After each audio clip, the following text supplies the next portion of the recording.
Robin Hood Radio presents Stage Right or Not with Michele Willens. Michele is a longtime journalist and herself is a published playwright of several theatrical works. She's a frequent contributor to the Huffington Post, Daily Beast, and the Atlantic websites. A pair of off-Broadway shows to report on this week, both at well-respected venues with highly creative folks behind them, and they could hardly be more different. The first is a musical from the 30s, one that focuses on agitprop, a word we haven't heard for a while. The second features half a dozen performers sitting around a table and being asked their opinions. Well, you might say that's a form of agitprop, especially as things turn slightly testy. Anyway, let's start with The Cradle Will Rock, a title that may very well ring a bell. It was written by Mark Blitzstein, an American composer often compared to Kurt Weill, and takes place at a time and in a place where income equality is prominent and unionizing a new and legitimate threat. Welcome to Steeltown, USA. A man named Mr. Mister runs everything in this town. Who is this Mr. Mister, asks one character. Better to ask what he is not, comes the reply. The revival is directed by John Doyle, the master of minimalism, and is playing at the Classic Stage Company in the East Village. Doyle, in fact, is the artistic director of Classic Stage now, and has presented a mixed bag of revivals, from Pacific Overtures to Carmen Jones to Tennessee Williams' Summer and Smoke, and he's had a mixed bag of success. The Cradle Will Rock comes right down the middle. In tattered costumes and on a bare set, a talented but not especially dazzling cast lets us know immediately times are tough in Steeltown. Doyle's stripped-down style would seem to fit the story perfectly, but somehow the action never quite comes to life. The show was originally considered a satire, but most elements of humor have been erased. Cradle is primarily sung through, and while the lyrics are a bit on the nose, they get the job done. Blitzstein's music is serviceable, but not particularly memorable. 4 of the actors rotate at the lone piano. As for the storyline, well, no subtlety there. The characters have names like Reverend Salvation and Editor Daily. Some news can be made to order. The main catalyst is Larry Foreman, played by the best-known name in the cast, Tony Yazbek, whose goal is to rev up the workers until their demands are met. But concealed deadly leaflets don't quite make for enough of a sense of danger. Now, when many think of The Cradle Will Rock, they may be conjuring up a memory of the show's opening night in 1937. That's when the production sponsors suddenly pulled out. Director Orson Welles, who was 22 at the time, led the cast and the audience outside and in a parade down the street to a place that was available. Then the musicians and actor unions stepped in to try to halt the show. The end result was that the performers bought their own tickets, and Blitzstein himself played the whole score on a piano. Yes, as often happens, the backstory is better than the final result. Still, this is not a painful 90 minutes, just a less than exhilarating experience. In these contentious times, mixing propaganda and entertainment might seem like the right combination, but this time around, well, The Cradle doesn't quite rock. Now, on a very different note, when I think back on all the shows I've seen in the last few years, there is one that I think made me laugh more consistently than any other. It was a little one on a little stage called Miles for Mary. It came from a troupe called the Mad Ones and was done in conjunction with Playwrights Horizons. Well, now the Mad Ones are in residence at Ars Nova, the excellent and diverse company that has 2 homes. One is on Barrow Street in the West Village, where I saw its new offering called Mrs. Murray's Menagerie. This group really likes titles with multiple M's. Miles for Mary dealt with 6 people conducting a meeting. Sound exciting? No, but they were members of a school planning an annual fundraising campaign, and it resonated with just about anyone who has ever sat in endless boring meetings. Now, Mrs. Murray's Menagerie features some of the same performers sitting around a table, but this time they're members of a focus group. A roaming leader peppers them with questions about 2 children's television programs, including Mrs. Murray's Menagerie, which they have obviously just watched.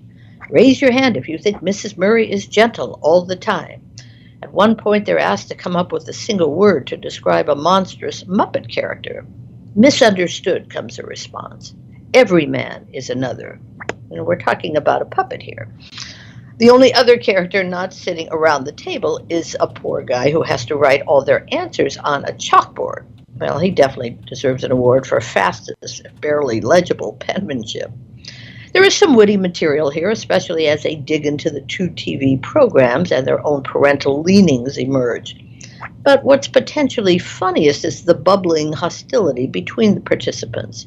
Frankly, I think there could have been a lot more of that. The show is clever and the performances specific and first-rate, but I wish there were a few more highs and lows or surprises along the way. It is directed by Lila Neugebauer, a sterling name in theater these days. It's not her best work, but the very fact that Ars Nova is attracting talent like that, well, it says a lot about its growing respect in the theatrical community. By the way, a show Ars Nova introduced a few seasons back called Underground Railroad Game was a powerful and highly successful piece about slavery. It's just been announced that the company is bringing that back in May to the Greenwich Village venue, by the way. It's a tough and inventive piece, so fasten your seatbelts before playing that game.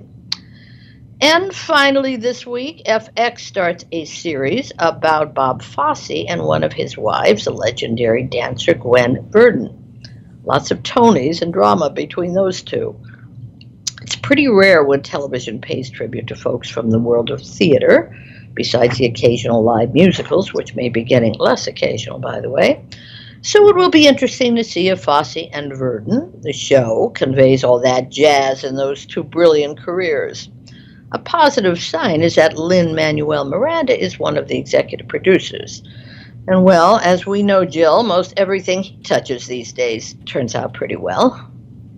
All true. And interestingly, though, that was not always the case. I just feel that it is necessary to remind people that you got to keep at it. And that is something he did extraordinarily well.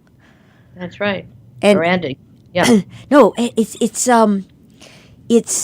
odd out here in the big wide world where you see that a whole new group. And I don't think that the people who I'm about to name check, so to speak, have. I don't think they're representative of the whole group. I just think that they get themselves a little bit of media attention, and it appears that they don't understand the nuts and bolts and the, chop wood, carry water nature of the whole thing. And that's the only reason I mentioned that, for those of us of a certain age, we knew when when that particular person was out there, banging on doors and scratching to get a break. That's right. But more power to having, absolutely, what's their power to continue the love of theater and to put it on that. I don't know who else could get a show about Bob Fosse, frankly, on television. It would probably take somebody like Lin-Manuel Miranda at this point to do that. Probably do anything he wants. Right. Now, was he part of the outfit that purchased the drama bookstore? Yes, he was. Okay. Yes, now, that's just another little piece of things that people should understand. Once you've made it and you are giving back or you are shoring up the infrastructure for a bunch of other people, that is the, in my view, best possible example that absolutely you can set. Some people get very powerful and starstruck or whatever, and they kind of go into a hole. They do their work, but then they're not really about the keeping the entire thing going. And you got to say, Miranda, boy, I don't know. Well, he made a lot of money on Hamilton, obviously, but he sees a bookstore that needs saving. There you go. Right, and it's not just a random books. It's all within the scope and purview of maintaining, again, the infrastructure of that community, because you can't do it if you can't go in and get the sides you need or buy the play. I don't care. I don't care if you have an iPhone. I really don't. Sorry. a That device. bookstore was critical. And Yeah. look what he did. We're turning this into a Miranda thing, but look what he did when he went to Puerto Rico. I Right. mean, did he have to do that? Did he have to go back to Puerto Rico? And he had to change his venue twice, before they found a place. It sounds like the Cradle will rock on opening night. Literally, they had to change, where they were performing his Hamilton there. But I mean, that was a tremendous ordeal. Not easy, but he did it to help his home country. So, God, don't we It's called need more? it's called giving back, I think, and it's an example. It's an example that should be, if not followed, then at least observed, so that a percentage of people could follow it. That's right. Are you hearing anything about there's probably a this is strictly broad. There's a crush of shows, right? Opening There are shows. to to come in under the Tony nomination wire. Yes, Glenda Jackson just opened in King Lear, which I haven't seen. It's supposed to be very long. I assume she's going to get the Tony. I mean, how does a woman play King Lear and not get the Tony? But I may be wrong. I have seen one that I'm going to talk about next week, and it has our two favorite people in it, Bill and Hillary. So if you're not tired of hearing about them, we'll talk about that one. It has got two pretty great actors itself. And what else? Kiss Me Kate opened. What's the other big ones opening? Nathan Lane is opening in a weird one. And then Roundabout's got Annette Bening and Yes, Arthur it Miller. does. Yes, I'm out of town right now, but that one I'm going to see when I get back. And Tracy Letts. They're doing All My Sons the same time that Sally Field is doing it in London. Why all of a sudden everybody's doing All My Sons at the same time? Who knows? But yeah, It becomes somewhat timely, though, given the Boeing situation. No, yes, it does. Who knew, right? The other one I'm seeing when I They get back did. is yeah, apparently. Excuse me. yeah, right. Is Burn This with that has a pretty good cast with Kelly. I don't know what's her name. The one from The Americans. I'm blanking. Adam Driver is in Burn This, written by Lanford Wilson. So I'm going to be seeing that when I get back, and they're hoping for, obviously, for acting nominations. So a lot of big performances with a lot of well-known names, and other ones winding down. Network is winding down. How long did that go for? How long did that? I'm trying to. About I want to say 4 months. Okay, and was that was it a limited run?